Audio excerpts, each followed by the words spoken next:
আজ আমরা printing option থেকে কিভাবে পিডিএফ বানাতে পারবো সেটাই দেখাবো যে কোনো ওয়েবসাইট থেকে।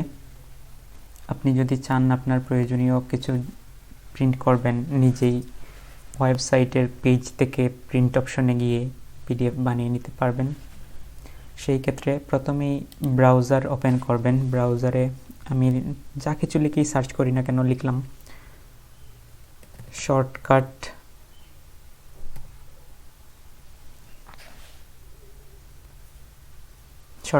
কি অফ কিবোর্ড লিখলাম। তারপর যে কোনো একটি সাইটে প্রবেশ করব। আমি W3Schools-এর কিবোর্ড শর্টকাটস এই অপশনে ক্লিক করলাম। তারপর 3 ডটে যাবেন, রাইট ক্লিক করে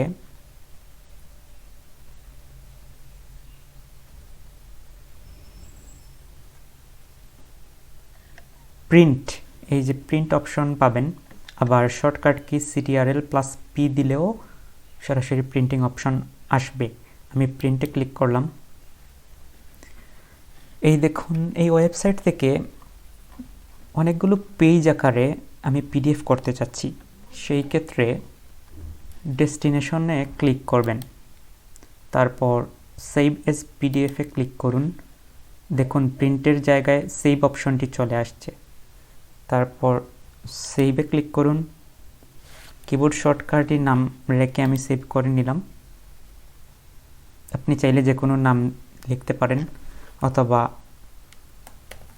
আমি আমার নাম লিখলাম, তারপর সেভ।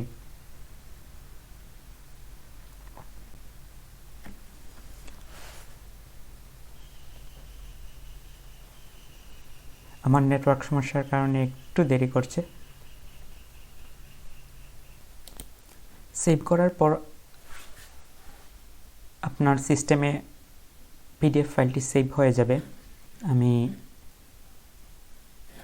মিনিমাইজ করে আমার সিস্টেমে গেলাম, তারপর ডাউনলোডসে গেলে এই যে আমার নামে পিডিএফটি পেয়ে গেলাম। তো এটি আপনাদের পড়ালেখার সুবিধার্থে অনেক কাজে দিবে। বর্তমান প্রযুক্তিতে আপনারা আপনাদের প্রয়োজন